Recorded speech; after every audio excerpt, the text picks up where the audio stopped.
Thanks for joining us. I'm Sam Shocker. Not a lot of snow this morning, but it's been blowing and collecting in all the wrong spots, creating definitely some havoc on the roadways. Let's take a look from along I-70 right now. If you see there, eastbound lanes are currently closed between E-470 and Burlington. Earlier today, traffic got logged, jammed in those affected lanes. Some other quick road closures. US 40 is closed from I-70 to Kit Carson. Highway 86 also closed from just outside Elizabeth to I-70 as well. And then let's take a look at E-470 during the commute this morning. There was so much blowing snow. It was worse down south, more snow in Douglas County in particular. And I-25 became a parking lot with very long waits.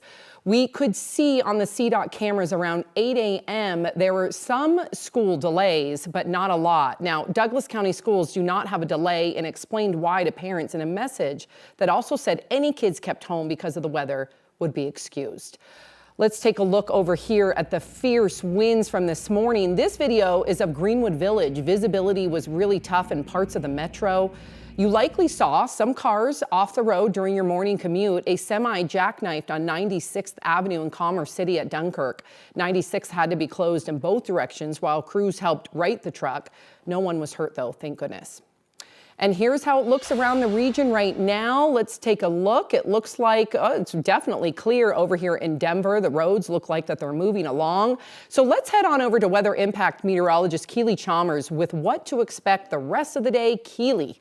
Yeah, the snow is shifting to the south, so we are clearing here in the metro area. And while the snow stopped falling in some areas, certainly north of the metro area, still getting a little bit of light snow at DIA, but in the downtown area, it has stopped. Still going to be an issue with the blowing snow. Those winds are going to gust up to upwards of 35, 40 miles per hour. So expect gusty conditions as we head into the afternoon and blowing snow. So still impacting some of the drives, could make for some slick driving conditions. Again, we're calling the impact day off as we head into the afternoon because really was impactful for the morning commute. But again, still keep an eye out for that blowing snow and those winds. They are still going to be an issue. We have a winter weather alert. This is a winter weather advisory still in effect. I-70 out toward the state line as well as I-25 from about Highlands Ranch down to about Colorado Springs. So south of the metro, east of the metro for again more snow, light snow, but those winds gusting up to 40,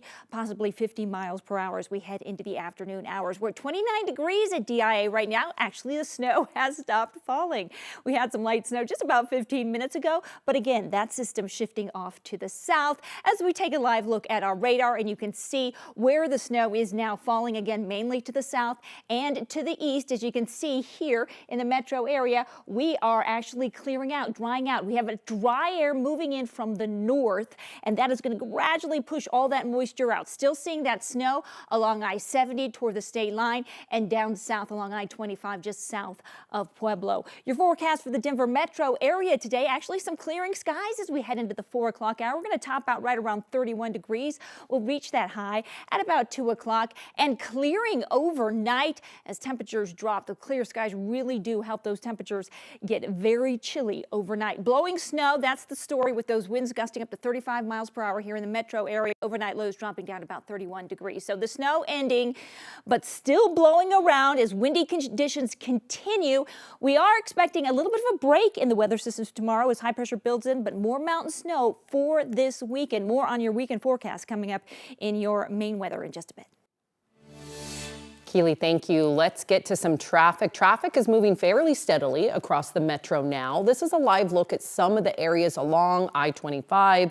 You can see up top there is snow there. On the bottom it looks much more clear. Roads do clear up near downtown, but again, different down south.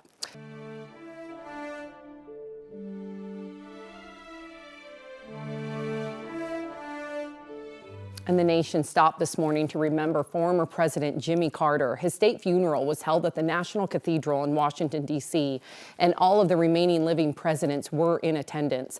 That includes President-elect Donald Trump.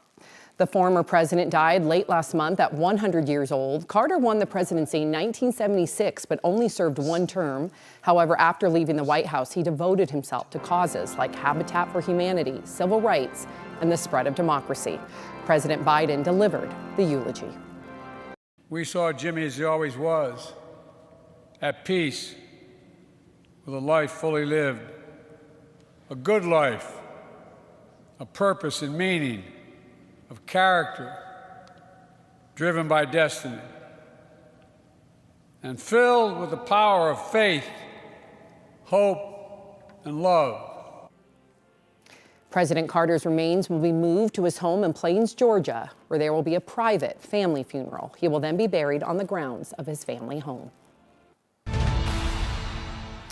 Now to Southern California, where the multiple wildfires are still burning out of control. So far, the wind-driven flames have claimed at least 5 lives and forced more than 180,000 people to evacuate. The 2 big fires, Palisades and Eaton, have been burning out of control since Tuesday. This is a time lapse of the devastatingly, look at this, quick and immense growth of the Palisades fire burning in the area closest to the ocean. And here's a look at where these fires are. The Palisades fire is now 17,000 acres. Very strong winds have been fueling the disaster, with gusts up to 60 miles an hour. It calmed down this morning, but it may not stay that way. It's allowed helicopters to finally come in and do drops on the flames. More and more residents are able to get back to their homes and witness the many scenes of incomprehensible devastation. Actors are among those with destroyed homes. Steve Guttenberg was on the Today Show this morning describing the fire scene and the emotions that have followed. Flames started going right behind a big school, and everybody was trying to get out of there. And there was a poor man in a wheelchair, and there was a mother with suitcases, and people were having panic attacks and anxiety attacks. It was just terrible. Oh my goodness, there's no timeline yet of where the fire crews or when the fire crews might finally gain control. And the Eaton fire, further east near Pasadena, is 10,600 acres and threatening about 13,000 buildings. Some residents have been able to return to their neighborhoods only to witness neighborhoods they don't even recognize. A CNN reporter says he's heard the word apocalyptic quite a bit. One woman who went back to her home was emotional after, of course, discovering her home was the only one standing in that area. I was like, what? They told me it's gone. You know, I'm just so sad for my neighbors because we always are good neighbors, you know. And when I started walking from there, I said, wow, all the corners, this and this and this and this. And this is the only one standing. What I can say, I don't have words. A 5th fire started since last night. That one is being called the Sunset Fire. It's just 60 acres, but crews are still trying to stop it from getting any bigger. The other 2 smaller fires have grown since yesterday, but crews there actually have some containment of those. And help is on the way from around Colorado. One of the departments heading there, Castle Rock Fire and Rescue. They sent a brush truck plus 3 firefighters and should arrive tonight. The chief says they will likely be gone for up to 2 weeks.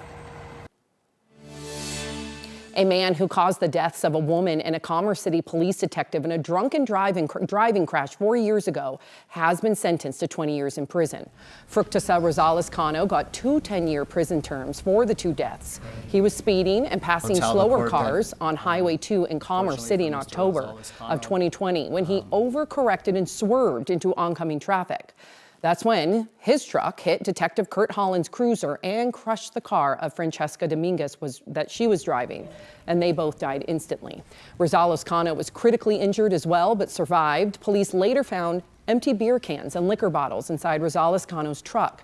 He also had 2 previous DUIs.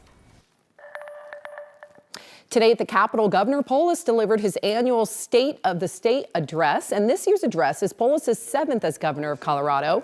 He addressed issues that matter the most to Coloradans, like the economy, crime, and Colorado's way of life. But perhaps the most significant issue addressed was housing. It's been a topic the state government has been addressing for years, and Polis said today that affordable housing will continue to be top of mind in 2025. In Colorado, we say yes to more housing. We say yes to unlocking prosperity. We say yes to opportunity for Coloradans at every budget level. And to narrow the gap between supply and demand, we need to continue this important work to expand choice and speed up timelines and reduce red tape and costs for new housing to come to the market. Kyle Clark will be breaking down the State of the State address later today on 9 News at 4. Today is the unofficial start to the National Western Stock Show. Here's a live look at some of the setup preparations underway right now for the Stock Show parade. Now, it was supposed to begin at noon, but has been pushed back to 1 o'clock because of the expected weather and snowfall. And our very own Kathy Sabin is the Grand Marshal of the Stock Show parade.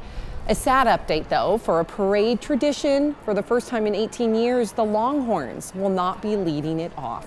A partner with the Silverado Ranch says conditions near their ranch in Monument kept them from making it to Denver. Good news, though, they will still make it in time for the opening of National Western Stock Show on Saturday and every other day of the event. The ranch says it'll work to get the Longhorns up later today or tomorrow.